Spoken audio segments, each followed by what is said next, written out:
பகவன் நாம கீர்த்தனம் பண்றத பார்க்கிறார். அப்பொழுது ஒரு பக்தர் அழகான ஒரு கிரந்தங்களை பாராயணம் பண்ணிட்டு இருக்கிறத மகாபிரபு கேட்கிறார். கோவில்ல உட்கார்ந்துட்டு, ஹே கோபாலகா ஹே கிருபாசலனிதே ஹே சிந்து கன்யாபதே ஹே கம்சாந்தகா ஹே கஜேந்திர கருணா பாரினா ஹே மாதவா ஹே ராமானுஜா ஹே ஜகத்ரய குரோ ஹே புண்டரீகாக்ஷா மாம் ஹே கோபி ஜனநாதா பாலய பரம் ஜானாமி நத்வாம் வினா. பண்டரிபுரம் பாண்டரங்கன் சந்நிதியில் உட்கார்ந்து இந்த ஸ்லோகத்தை ஒருத்தர் சொல்லிட்டு இருக்கார். வேணி மூல விரச்சித கணஷ்யாம பிஞ்சாவ சூடோ வித்யுல்லேக வலைதெய்வ ஸ்னிக்த பீதாம்பரேன மாம் ஆலிங்கண்ணு மரகத மணி ஸ்தம்ப கம்பீர பாகு ஸ்வப்னே திருஷ்டகா தருண துளசி பூஷணோ நீலமேகாம். மகாபிரபு அப்படியே கிருஷ்ணர் விஷயமா அது அருமையா இருக்கே. இதுவா அந்த ஸ்லோகங்கள்லாம் பாராயணம் பண்ணிட்டு போய் கேட்கிறார், இது யார் இது? இதுக்கு கிருஷ்ண கர்ணாமிருத்தம்னு பேரு. பில்வமங்களா இல்லைன்னா லீலாசுகர்ங்கிறவர் ஒருத்தர் பண்ணினார்.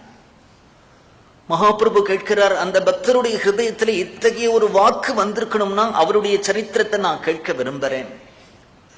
கோதாவரி நதி தீரத்திலே ஆந்திர தேசத்திலே 4 வேதங்களும் 6 சாஸ்திரங்களும் சிஷ்டாச்சார சம்பனரா இருக்கக்கூடியவர் அந்த பில்வமங்களா இல்லைனா லீலாசுகர். அந்த ஊர்ல ஒரு கிருஷ்ண ஆலயம் இருந்தது. தினமும் அந்த கிருஷ்ண ஆலயத்துல போய் பகவானை தரிசனம் பண்றது அப்படிங்கறது அவருக்கு ஒரு நியமம். ஒரு நாள் கூட தப்ப மாட்டார். தினமும் அந்த கிருஷ்ணனுடைய கோவிலுக்கு போயிடுவார்.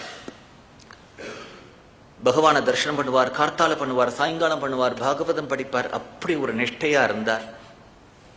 சாயங்காலத்திலே சிந்தாமணின்னு ஒரு ரூபவதியான பெண் அந்த கிருஷ்ணர் கோவில்ல வந்து தினமும் நாட்டியம் ஆடுவா.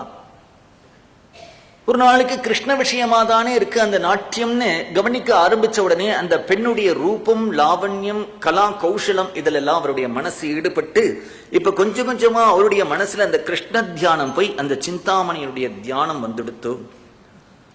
அவர் எவ்வளவு பாடுபட்டும் அந்த தியானத்தை அவரால் கலைக்க முடியல. சிந்தாமணியை பார்க்கணும், சிந்தாமணியை பார்க்கணும், சிந்தாமணியை பார்க்கணுங்கிற ஒரு தவிப்பு ஏக்கம் வந்துடுத்து. ஒரு நாளைக்கு ராத்திரி 11 மணி இருக்கும், இருட்டு, ஒரே கும்மிருட்டுல இருக்கு. எங்க பார்த்தாலும் மழை, ஒரே இடி மின்னல் இருக்கு. யாரும் பார்க்காத பொழுது ஒரு போர்வை எடுத்து இப்படி தலையில போத்திண்டு யாராவது தன்னை பார்த்துட போறாளேன்னு பார்த்து பார்த்து பயந்து பயந்து இந்த சிந்தாமணி இருக்கக்கூடிய வீட்டுல காம்பவுண்டை தாண்டி உள்ள வந்து குதிச்சு கதவை தட்டுறார்.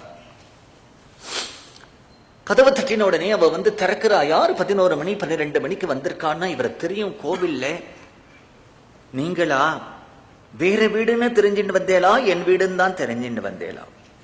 முதல்ல உள்ள யாராவது பாத்திர போறா, உன் வீடுன்னு தான் தெரிஞ்சு நீங்க வரலாமா? இங்க நீங்க வந்ததுனாலே ஒரு விதத்துல என் வீடு பவித்திரமாச்சு, பாக்கியமாச்சு. இல்லைன்னா என் வீட்டுக்கு இப்படி யார் ஒருத்தர் வரப்போறா? ஆனா உங்களுடைய உத்தேசம் என்னன்னு தெரியலையே. ராத்திரி 12 மணிக்கு எங்க பார்த்தாலும் இருட்டும் மின்னலும் இருக்கும் பொழுது யாருக்குமே தெரியாம தலையில ஒரு துணியை போட்டுண்டு காம்பவுண்டு வாழை ஏறி வந்து உள்ள குதிச்சிருக்கேளே. இப்ப புரிஞ்செடுத்து உங்க சித்தத்துல ஒரு விகாரம் ஏற்பட்டிருக்கு. அந்த சித்தத்துல ஏற்பட்ட விகாரத்தினாலதானே இவ்வளவு ஆபத்துக்களை மீறி உங்களுடைய ஒரு சம்ஸ்காரம், ஒரு குலம், இதெல்லாம் அவமானத்தை மீறி இங்க வந்திருக்கேள். எனக்கு என்ன வயசு இருக்கும்? 16 இல்ல 18 வயது இருக்குமா? எங்க அம்மா என்ன மாதிரி வயது இருக்கும்போது இதை விட அழகா இருந்தா. எங்க அம்மாவை நீங்க பார்க்கணும் இல்லையா? இந்த உள்ளுக்குள்ள வாங்கும் ஒரு ரூம்ல அவ அம்மா படுத்துட்டு இருக்கா. உடம்பு அப்படியே நார்குச்சி மாதிரி இருக்கு. ஒரு ஒரு அப்படியே கீத்து குச்சி எப்படி இருக்கும், தென்னங்குச்சி, அது மாதிரி படுத்துட்டு இருக்கா. எலும்பு தான் இருக்கு, கண்ணெல்லாம் பூஞ்சி அடைச்சு போயிருக்க, தலை நர அப்படி இருக்கா. பேச்சு மூச்சு இல்லை, யாருடைய வந்திருக்கா அப்படிங்கிறா. தொண்டையில கபம் கட்டுறது, கோழை. எங்க அம்மா 16 வயசுல இந்த ராஜாவுக்கு ரொம்ப பிரியமானவளா இருந்தா. அப்படி ஒரு ரூபவதியா இருந்தா.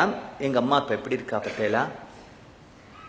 இந்த சரீரத்துல என்ன இருக்குன்னு நினைக்கிறேன். கொஞ்சம் நாடி கண்ணை மூடிண்டு இந்த சரீரத்தை அப்படியே திங்க் பண்ணுங்கோ. நீங்க என்றைக்காவது ஒரு எலும்பு கூட பார்த்திருக்கேளா? ஸ்கெலிட்டன் ஏதாவது லேப்லயும் எங்கேயாவது பார்த்திருந்தா அந்த ஸ்கெலிட்டன் தானே உங்க உடம்புக்குள்ள இருக்கு. கண்ணுக்குள்ள ஒரு பெரிய ஓட்டை இருக்கு. கண்ணத்துக்குள்ள ஒரு ஓட்டை இருக்கு, பல்லு இருக்கு, தலையில ஒரு கபோலம் இருக்கு, கழுத்துல எல்லாம் எலும்பு இருக்கு, விலா எலும்பு இருக்கு, கீழே சதைப்பட்டுகள் இருக்கு, கால் இருக்கு. நீங்க என்றைக்காவது ஒரு மருத்துவர் ஆபரேஷன் பண்ணி இந்த சரீரத்தை பார்த்தீர்களானால் அதுலேருந்து ஒரு கவிச்சி நாத்த நாரும், மாம்ச நாத்த நாரும்.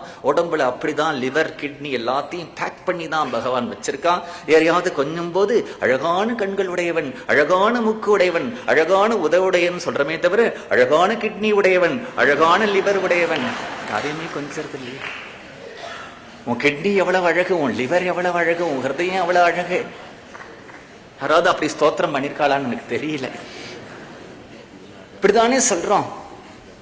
இந்த மலைப்பையே எடுத்து வெளியில வச்சா நாடுறதே எல்லாம் அது ஸ்தானத்துல எவ்வளம் இருக்கிற வரைக்கும் தான் வாழ்க்கை.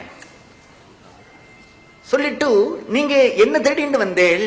நான் யார தேடின்னு இருக்கேன் தெரியுமா?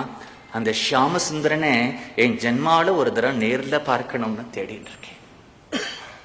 அடுத்த ரூம்குள்ள கூட்டிட்டு போற அழகான கிருஷ்ணன். பர்ஹாபீட்டம் நடவரவபு கர்ணயோ கர்ணிகாரம் பிப்ரத்வாசகா கனக கபிஷம் வைஜெயந்திஞ்சமாலாம் ரந்திரான் வேணோ அதரசுதையா பூரையன் கோபபிருந்தைஹி பிருந்தாரண்யம் சபதரமணம் பிராபிசத் கீத கீர்த்தின்னு குழலோதர கிருஷ்ணன் அழகா வச்சுண்டு அந்த கிருஷ்ணனுக்கு அழகா புஷ்பமாலை எல்லாம் போட்டுண்டு இவனை தான் என்னுடைய நாதனா நான் நினைச்சுட்டு இருக்கேன்.